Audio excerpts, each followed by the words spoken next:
Nature has a raw, untamable power, and in early October 2025, we saw a stark reminder of this when Storm Amy unleashed its fury upon the Scottish Highlands. The wind howled and the waters of Loch Linnhe churned with a violence that tested every man-made structure.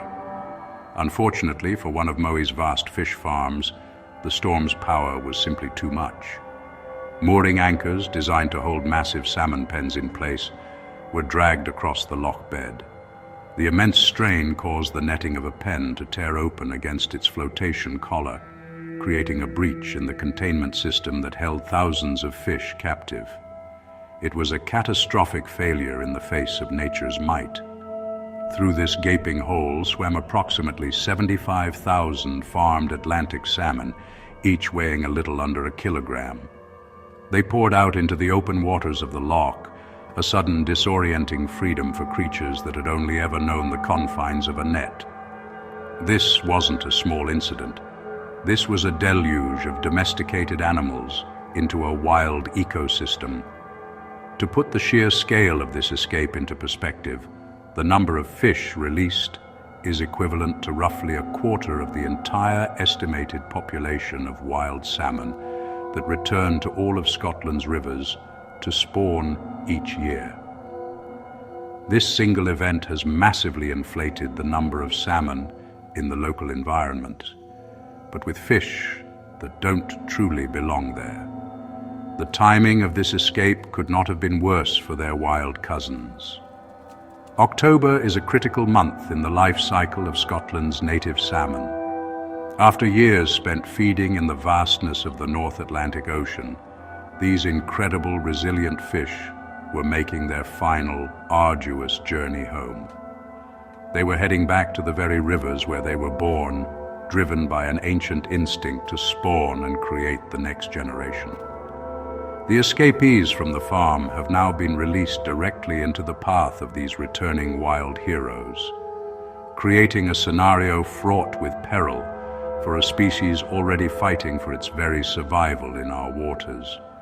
This event highlights a fundamental conflict between a massive, economically vital industry and the preservation of our natural heritage. The Scottish farmed salmon industry is a global powerhouse, a significant contributor to the national economy. However, incidents like the Loch Linnhe escape force us to ask difficult questions. How do we balance economic interests with our profound responsibility to protect what remains of our wild world?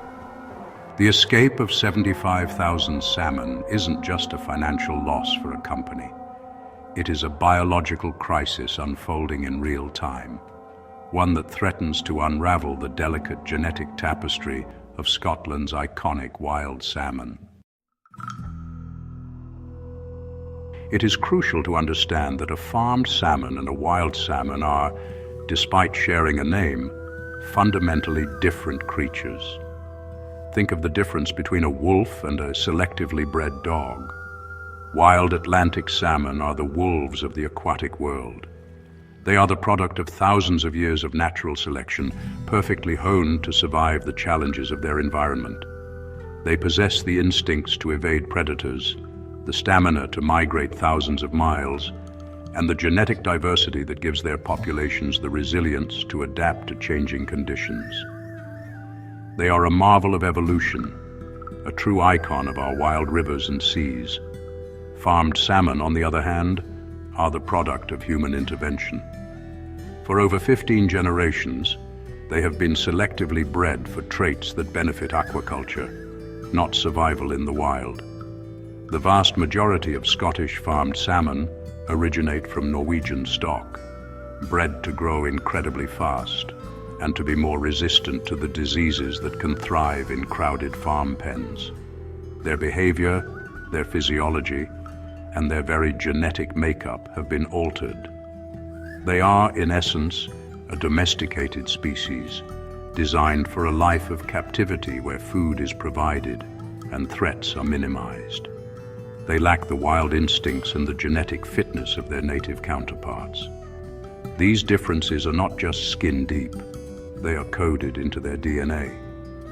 A wild salmon's life is a story of struggle and triumph. It must learn to hunt, to navigate complex river systems, and to undertake one of the most grueling migrations in the animal kingdom. This life of hardship creates a fish that is lean, powerful, and genetically robust. Farmed salmon have had no such education. They have been raised in a controlled environment, which makes them ill-equipped for the realities of the wild. They are often less adept at finding food, avoiding predators, and navigating the challenging currents of a Scottish river during spawning season. This distinction is at the very heart of the problem. When these two types of salmon meet, it is not a reunion of long-lost relatives. It is a collision of two vastly different worlds. The wild salmon population in Great Britain is already classified as endangered, with its numbers having plummeted dramatically in recent decades. They are clinging on, facing a barrage of threats from habitat loss to rising water temperatures. The introduction of 75,000 domesticated salmon into their fragile world is not a reinforcement. It is an invasion of genetically distinct animals that poses a grave and immediate threat to their future. The most significant and insidious threat posed by mass escapes is genetic introgression, a term that describes the mixing of genes between farmed and wild populations.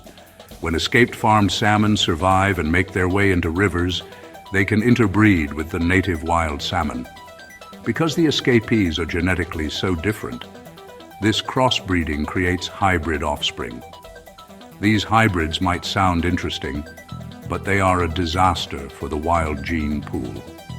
They inherit a mix of traits, many of which are poorly suited for a life of freedom.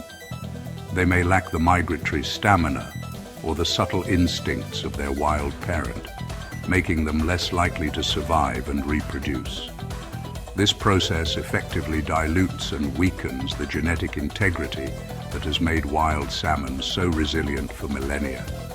A 2021 report from Marine Scotland already found evidence of this genetic mixing at numerous sites across the country, with some locations showing major genetic changes to their local salmon populations. Each escape acts like a dose of poison to the wild gene pool, eroding its strength and making the entire population more vulnerable. Even if only a tiny fraction of the 75,000 escapees from Storm Amy survive to spawn, they could introduce hundreds of genetically inappropriate fish into the breeding population, with consequences that will ripple through generations to come. Beyond the genetic catastrophe, the escapees introduce a host of other ecological problems. Farmed salmon can carry diseases and parasites from the high-density environment of the fish farm into the wild. Sea lice, a persistent problem in aquaculture, can spread from escapees to wild fish, causing immense suffering and mortality, especially for young salmon, or smolts, on their first journey to the sea. The sheer number of escaped fish also means they will be competing directly with wild salmon and other native species for limited resources. They will compete for food and for prime spots in the riverbeds, adding yet another layer of stress onto already struggling populations. This is not a theoretical risk. Studies have shown that in some rivers located near fish farms, a significant percentage of the salmon caught are of farmed origin. These escapees are a constant presence, a persistent pressure on a species that simply cannot afford any more. The wild salmon is already battling against so many threats: pollution, dams blocking their migration routes, and the warming waters caused by climate change. The addition of competition, disease, and genetic pollution from farmed escapees could be the final straw that pushes many local populations over the brink and into extinction. The incident with Storm Amy is not just a one-off accident. It is a warning sign of a growing problem. Climate change is making extreme weather events, like the intense storms that batter the Scottish coast, more frequent and more severe. As our planet warms, the energy in the atmosphere and oceans increases, fueling stronger winds and bigger waves. The very open net pen systems that dominate the Scottish aquaculture industry are inherently vulnerable to this escalating power. The mooring systems and nets that may have been adequate for the climate of the past are now being tested more regularly and more violently, increasing the probability of catastrophic failures and mass escapes. This places our endangered wild salmon in an even more precarious position. They are already at the sharp end of climate change, with rising river temperatures affecting their spawning success and survival. Now, the very industry that exists alongside their habitat is becoming a greater threat due to the same climatic shifts. We are caught in a perilous feedback loop, where climate change stresses wild populations directly, while also increasing the likelihood of escapes that add genetic and ecological pressures. Relying on current containment methods in the face of a more volatile climate seems like a gamble we cannot afford to take, especially when the stakes are the survival of an entire species. So, what is the path forward? We must demand better and more robust solutions from the aquaculture industry. One clear direction is a move towards more secure containment systems. Closed containment or semi-closed containment farms, either on land or protected in the sea, could virtually eliminate the risk of escapes from storms. These systems offer greater control over the farming environment, preventing fish from getting out and parasites from getting in. While the initial investment is higher, it is a necessary evolution if the industry is to coexist sustainably with the wild environment. Norway, another major salmon producer, is already exploring these technologies more rigorously. Furthermore, we need stronger regulations and meaningful deterrents. Scotland currently lacks a system of financial penalties for escapes, which is out of step with other leading aquaculture nations. Fines would not only hold companies accountable for failures, but would also provide a powerful economic incentive to invest in stronger, escape-proof infrastructure. Combining this with stricter sighting guidelines to keep farms away from sensitive wild salmon rivers would create a two-pronged defense. Protecting Scotland's wild salmon is a race against time, and the Storm Amy escape must serve as a powerful catalyst for change, forcing us to innovate and regulate before this iconic fish vanishes from our rivers forever.